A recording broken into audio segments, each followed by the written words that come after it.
এদিকে বৈষম্য বিরোধী ছাত্র জনতার আলটিমেটাম ঘিরে নিরাপত্তা ব্যবস্থা জোরদার করা হয়েছে বঙ্গভবনের সামনে। রাষ্ট্রপতির পদত্যাগ ইস্যুতে আরও জানাতে বঙ্গভবনের সামনে থেকে যুক্ত হয়েছেন সহকর্মী নাজমুস সাকিব। সাকিব, গুলিস্তান থেকে ইত্তেফাকমুখী সড়কের যান চলাচল কি এখনো বন্ধ রয়েছে নাকি? তার পদ থেকে সরানোর দাবিতে গতকাল থেকে কিন্তু আমরা দেখতে পেয়েছি যে সারা দেশে যে আন্দোলন চলছে তারই পরিপ্রেক্ষিতে কিন্তু ইনকিলাব মঞ্চ সহ যে অন্যান্য যে সংগঠনগুলো রয়েছে তারা কিন্তু এক প্রকার একটা আলটিমেটাম দিয়েছে। সেই আলটিমেটামের 24 ঘন্টা কিন্তু আজকেই আসলে শেষ হওয়ার কথা, এবং যার ফলে দেখতে পেয়েছি যে গতকাল থেকে আইনশৃঙ্খলা যে রক্ষাকারী বাহিনীর যে নিরাপত্তার চাদর সেটা কিন্তু পুরো বঙ্গভবনের আশপাশ সহ যেই সব এলাকাগুলো রয়েছে সেই সব জায়গায় তাদেরকে কিন্তু দেখা যাচ্ছে। ফলে বলাই যায় যে একেবারে নিরাপত্তার চাদরই কিন্তু বঙ্গভবনকে ঢেকে দেওয়া হয়েছে, এবং বঙ্গভবনের পাশে যে সড়কটি রয়েছে অর্থাৎ গুলিস্তান থেকে ইত্তেফাক মোড়মুখী যে সড়কটি রয়েছে সেই সড়কটি কিন্তু ইতিমধ্যে বন্ধ করে দেওয়া হয়েছে। ফলে এই সড়ক ধরে যাতায়াতের ক্ষেত্রে মানুষ আসলে তারা পায়ে হেঁটে যাতায়াত করতে পারছেন, তবে এর বাইরে তাদের যানবাহন চলাচল কিন্তু করছে না। ফলে অন্যান্য যে সড়কগুলো রয়েছে সেই সড়কে কিন্তু কিছুটা আমরা যানজট দেখতে পেয়েছি।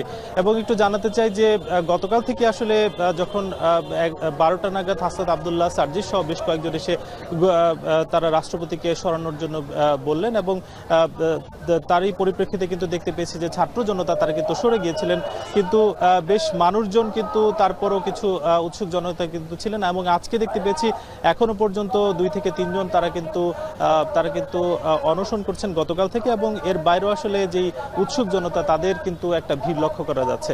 এবং আইনশৃঙ্খলা রক্ষাকারী বাহিনীর কথা যদি একটু জানাতে চাই যে সেনাবাহিনীর সংখ্যা যেমন বাড়ানো হয়েছে, পাশাপাশি পুলিশ কিংবা র্যাব আনসার সদস্য তাদের একটা নিরাপত্তা চাদর তাদের দ্বারা কিন্তু করা হয়েছে। ফলে আশপাশের যে সড়কগুলো সেই সড়কগুলোতে এক প্রকার নিরাপত্তার মধ্য দিয়ে মানুষজন যাতায়াত করছেন, এবং কিছুক্ষণ পরপর অবশ্য ছোটখাটো অবশ্য স্লোগান হচ্ছে রাষ্ট্রপতিকে সরানোর দাবিতে।